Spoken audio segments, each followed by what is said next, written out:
खुरूज बाब 4। तब मूसा ने जवाब दिया, लेकिन वो तो मेरा यकीन ही नहीं करेंगे, ना मेरी बात सुनेंगे। वो कहेंगे, खुदावंद तुझे दिखाई नहीं दिया। और खुदावंद ने मूसा से कहा कि ये तेरे हाथ में क्या है? उसने कहा, लाठी। फिर उसने कहा कि उसे ज़मीन पर डाल दे। उसने उसे ज़मीन पर डाला और वो सांप बन गई, और मूसा उसके सामने से भागा। तब खुदावंद ने मूसा से कहा, हाथ बढ़ाकर उसकी दुम पकड़ ले। उसने हाथ बढ़ाया और उसे पकड़ लिया। वो उसके हाथ में लाठी बन गया,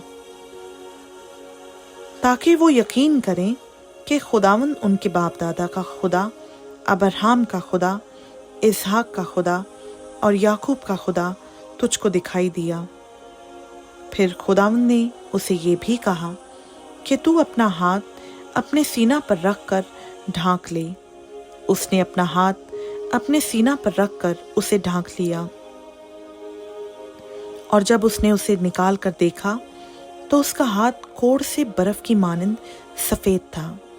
उसने कहा कि तू अपना हाथ फिर अपने सीना पर रखकर ढांक ले। उसने फिर उसे सीना पर रखकर ढांक लिया। जब उसने उसे सीना पर से बाहर निकाल कर देखा तो वो फिर उसके बाकी जिस्म की मानंद हो गया।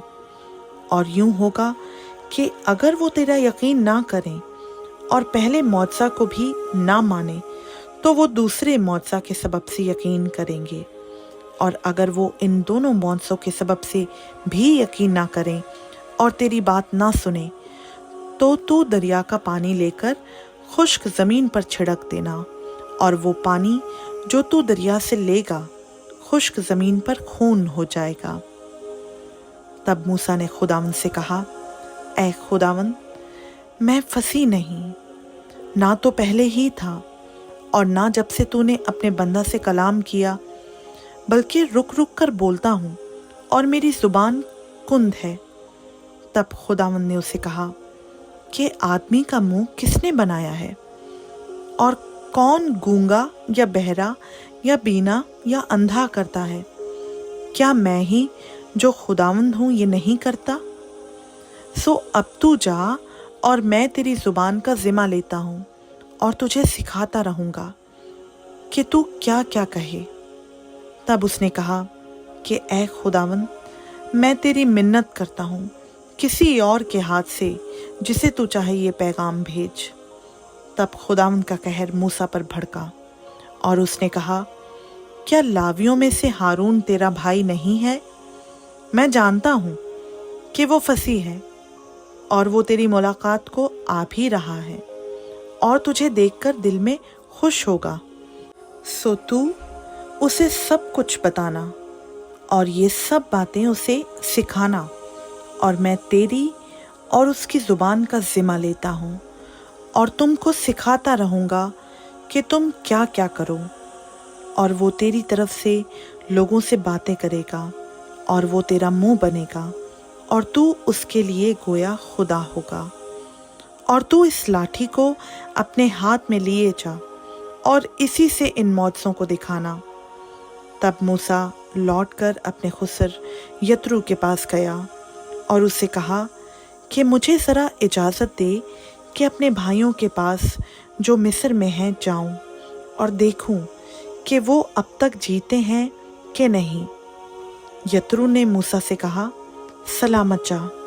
और खुदावंद ने मिद्यान में मूसा से कहा कि मिस्र को लौट जा, क्योंकि वो सब जो तेरी जान के ख्वाह थे मर गए।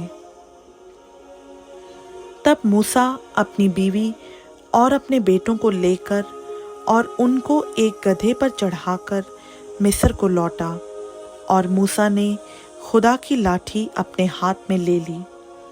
और खुदावंद ने मूसा से कहा कि जब तू मिस्र में पहुँचे तो देख, वो सब करामात जो मैंने तेरे हाथ में रखी हैं फिरौन के आगे दिखाना, लेकिन मैं उसके दिल को सख्त करूँगा और वो उन लोगों को जाने नहीं देगा। और तू फिरौन से कहना कि खुदावंद यूँ फरमाता है कि इस्राएल मेरा बेटा बल्कि मेरा पहलौठा है।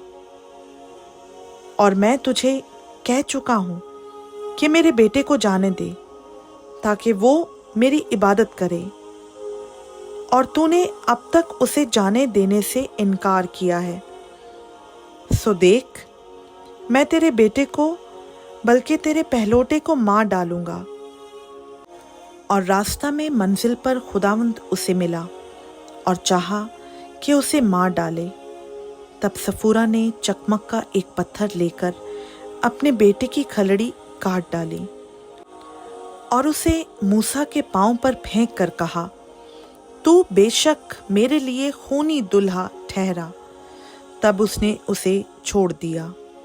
बस उसने कहा कि खतना के सबब से तू खूनी दुल्हा है। और खुदावंद ने हारून से कहा कि बियाबान में जाकर मूसा से मुलाकात कर। वो गया और खुदा के पहाड़ पर उससे मिला और उसे बोसा दिया। और मूसा ने हारून को बताया कि खुदा ने क्या क्या बातें कहकर उसे भेजा और कौन कौन से मौत से दिखाने का उसे हुक्म दिया है। तब मूसा और हारून ने जाकर बनी इस्राएल के सब बुजुर्गों को एक जगह जमा किया और हारून ने सब बातें जो खुदावंद ने मूसा से कही थीं उनको बताईं और लोगों के सामने मौजज़े किए। तब लोगों ने उनका यकीन किया और ये सुनकर कि खुदावंद ने बनी इस्राएल की खबर ली और उनके दुखों पर नज़र की, उन्होंने अपने सर झुकाकर सजदा किया। खुदावंद का पाक कलाम का पढ़ा, सुना, समझा और कबूल किया जाना हम सबों के लिए बाइस से बरकत हो। आमीन।